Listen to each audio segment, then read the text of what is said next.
Hello folks and welcome back to another episode Let's Play Breath of Fire 2. I almost said Final Fantasy 6, wow. This is Zell58 and we ran into this monster that just, slapped Bow. As you see, he doesn't like us very well by that dragon tier. Alright then, prove it to me. What? How's Ryu's special? I mean, fights with little... Ooh! Yeah, you're not supposed to win that at all. Go ahead, Ryu. Let me see you open the gate, destined child. And that is when you will know the strength of God. Alright, so that is basically our intro. It was like waking from a long dream, but now his father and sister have disappeared and no one else recognizes him. Really don't like the text here, the eyes look like J's. Whatever. He dreamt of a horrific demon who ripped his heart and body apart. But it remains just a dream. So, what we just went through was a dream? Was this the Wizard of Oz?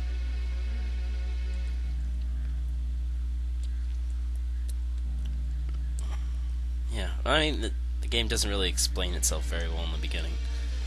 Yet the vision remains strong, deep within the corners of his mind. He hears it calling a different world, a world of silence, a world of darkness. Moves towards it, feeling both fear and... the J's, they confuse me. Ah!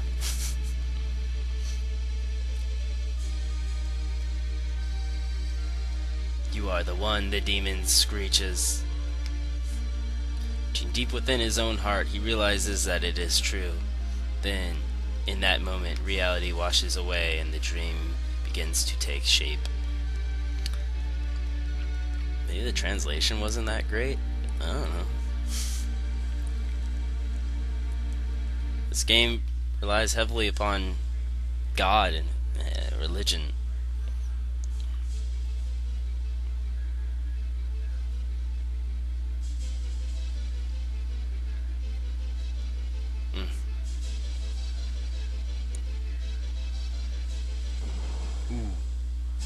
Breath of Fire 2. You know, there was always an RPG that I wanted to play that I never got a chance to, and that was a Samurai Showdown RPG. I don't know, have any of you ever played it? I wanna do an LP on that, even though I've never played it. I guess it wouldn't really be an LP, it's just... well, I guess it is, because we're playing. Alright, so, game really starts 10 years later. Great. Don't have to grow up. Unlike Beyond the Beyond. Elder, please give us work. We're full-fledged workers now. Ryu looks awesome with his sword on his side. Let me see. Find a pet. You don't want to do it? Of course I don't want to do it. Silly job like this? Besides, you gotta be pretty stupid to lose a pet.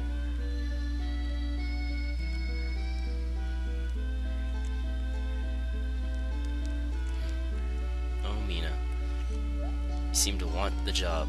Wait a minute. Nobody said we wouldn't do it. Oh.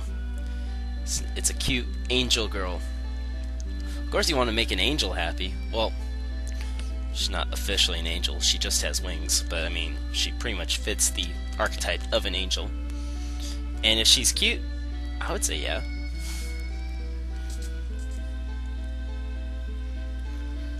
Leave it to us, yeah. Alright, Bo. We know what you're led by.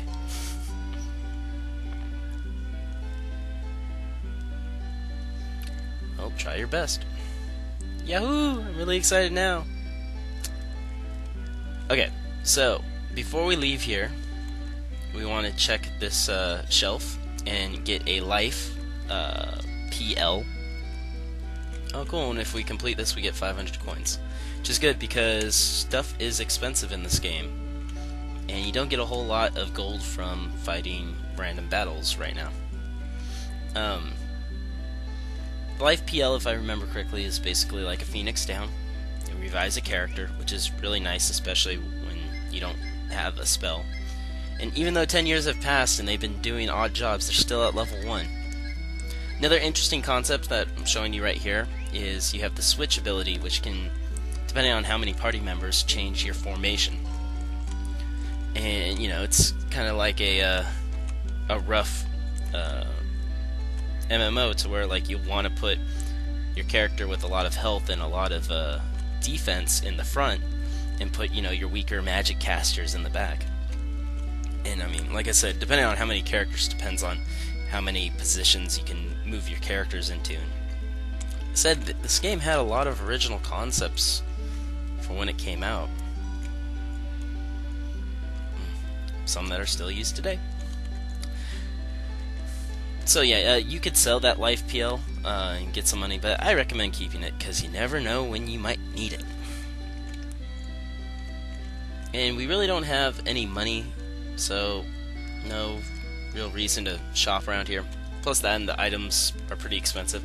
I do recommend, though, grinding to about level 5 before we go to the next place, because the monsters there are a little bit stronger. And with your gold, you should buy a couple herbs, and I think they sell antidotes. I'd recommend get 1 or 2, because you'll be fighting enemies that can cast poison.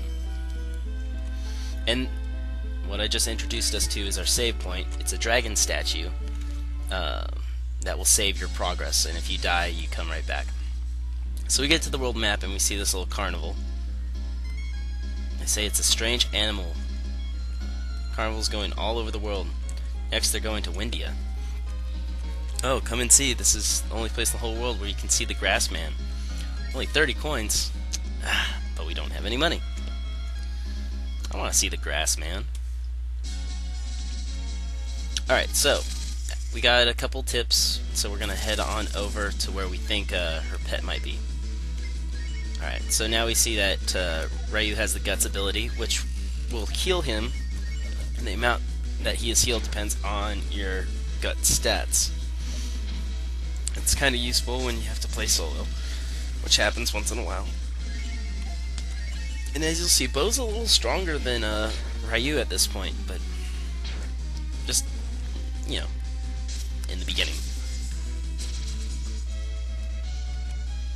Alright. So that's a good idea of how the battle system goes. If you're fighting an enemy for the first time, their health bar will have a question mark.